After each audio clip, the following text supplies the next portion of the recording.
Welcome to code express channel. நீங்கள் சென்னையில் best internship வந்து ட்ரை பண்ணிக்கிட்டு இருக்கீங்கன்னா ஸோ உங்களுக்கான வீடியோ தான் இது. காஸ்டியூம் இன்ஃபோடெக் இந்த கம்பெனி வந்து பார்த்தீங்கன்னா சென்னையில் பெஸ்ட் இன்டர்ன்ஷிப்பாக ட்ரைனிங் வந்து கண்டக்ட் பண்ணிக்கிட்டு இருக்காங்க ப்ராக்டிக்கலாகவே.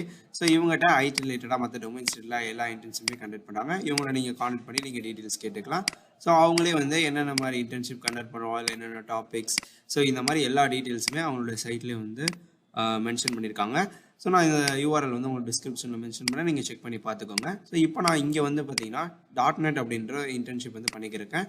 இங்கே கற்றுக்கிற விஷயங்கள் நான் ஷேர் பண்ணுறேன். ஸோ இங்கே வந்து நான் என்ன பண்ணேன்னா வேரியபிள்ஸ் பற்றி எனக்கு சொல்லிக் கொடுத்தாங்க, அதை வந்து ஷேர் பண்ணலாம்னு நினைக்கிறேன். இதுக்கு நான் ஒரு ஆன்லைன் கம்பெனியில் சூஸ் பண்ணி இங்கே வந்து நான் ப்ராக்டிஸ் பண்ணி பார்க்க போகிறேன். ஸோ வேரியபிள்ஸ் அப்படின்னா ஒரு டேட்டாவை நம்ம ஸ்டோர் பண்ணுறதுக்கு ஒரு இடம் தேவைப்படும். அந்த இடம் தான் வந்து நம்ம வேரியபிள்ஸ் அப்படின்றத நம்ம வச்சுக்கலாம்.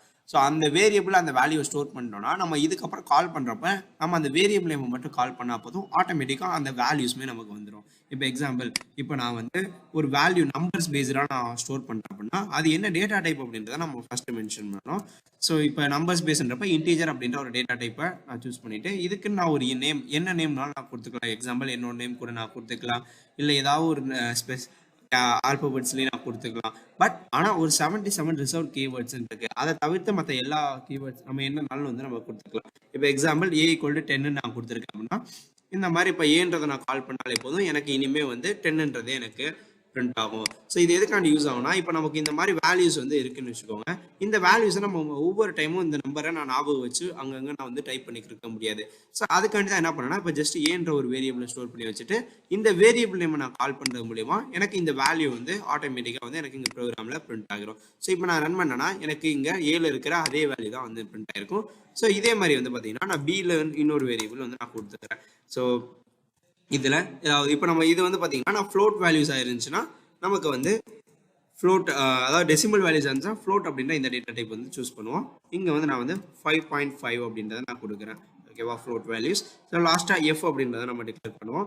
இங்கே சைன் வந்து இப்போ நான் இதை கால் பண்ணுறதா இருந்துச்சா பி அப்படின்றத கால் பண்ணாலே போதும், எனக்கு ஆட்டோமேட்டிக்காக 5.5 அப்படின்ற அந்த வேல்யூ வந்து எனக்கு இங்கே பிரிண்ட் ஆகியிருக்கும். ஸோ இந்த மாதிரி தான் வந்து நம்ம ஒரு வேரியபிள்ஸ் வந்து டிக்ளேர் பண்ணுவோம். இங்கேயே வந்து நம்ம என்ன நேம்னாலும் நான் டிக்ளேர் பண்ணிடலாம்னு சொல்லியிருந்தேன் வேரியபிள் நேம்ஸில். ஸோ இதில் வந்து நம்ம அந்த 77 ரிசர்வ் கீவேர்ட்ஸை தவிர மற்ற எல்லாமே நம்ம டிக்ளேர் பண்ணிக்கலாம். இப்போ எக்ஸாம்பிள் வந்து இங்கே வந்து என்ன பண்ணுறேன்னா ABC கொடுக்குற போது இங்கேயே வந்து நான் இன்டீஜர்னே நான் வேரியபிள் நேம் கொடுத்தேன்னா எனக்கு வந்து எரர் ஷோ பண்ணும். ஸோ இந்த மாதிரி வந்து எனக்கு அக்செப்ட் பண்ணாது. வேரியபிள் நேமை வந்து இன்டீஜர் அப்படின்றதே எனக்கு அக்செப்ட் பண்ணாது. அதே மாதிரி நான் இங்கே வந்து நான் ஃப்ளோட்டுன்றதே நான் கொடுக்குறேன்னு வச்சுக்கோங்க. இந்த மாதிரி நான் கொடுத்தேன் அப்படின்னா எனக்கு வந்து அதுவும் வந்து சப்போர்ட் ஆகாது. ஸோ ஃப்ளோட்டுன்னு கொடுக்க முடியாது.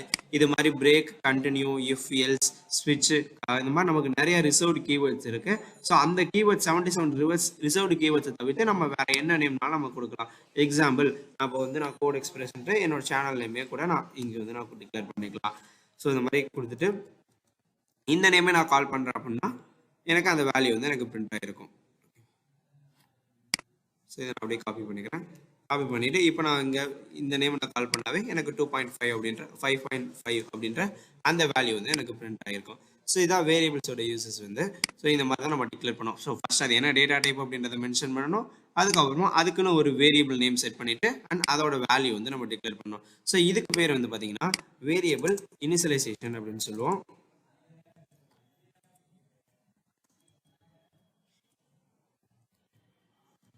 Variable initialization. இதே நம்ம வேல்யூஸ் இல்லாமல் இந்த மாதிரி நம்ம டிக்ளேர் பண்ணிக்கலாம். இன்டீஜர் ஏன்றது காமனாக கொடுத்துட்டு கீழே நம்ம எங்கேயாவது ஆப்ஜெக்ட் கிரியேட் பண்ணி அந்த மாதிரி வேல்யூஸ் கொடுத்துக்கலாம். அந்த மாதிரி நம்ம டிக்ளேர் பண்ணுறோம் அப்படின்னா இதுக்கு பேர் வந்து வேரியபிள் டிக்ளரேஷன் அப்படின்னு சொல்லுவோம். Variable declaration. ஸோ இந்த வேரியபிள்ஸ்லேயே வந்து பார்த்தீங்கன்னா நிறைய டைப்ஸ் இருக்குது. ஸோ அது என்னென்ன டைப்ஸ்லாம் வந்து பார்த்தீங்கன்னா ஃபர்ஸ்ட் ஒன் வந்து லோக்கல் வேரியபிள் அப்படின்னு ஒன்று இருக்குது. அதுக்கப்புறமா global variable,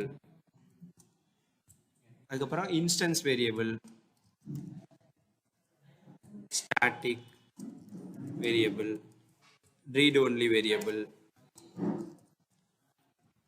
அப்புறமா constant variable அப்படின்ற 6 டைப் ஆஃப் வேரியபிள்ஸ் வந்து நமக்கு C# லாங்குவேஜில் இருக்குது. ஸோ இந்த வேரியபிள்ஸை நம்ம எங்கே டிக்ளேர் பண்ணுறோம், அது எப்படி யூஸ் ஆகுது அப்படின்றத நம்ம அப்கமிங் வீடியோஸில் பார்க்கலாம். ஸோ தேங்க்ஸ் ஃபார் வாட்சிங்.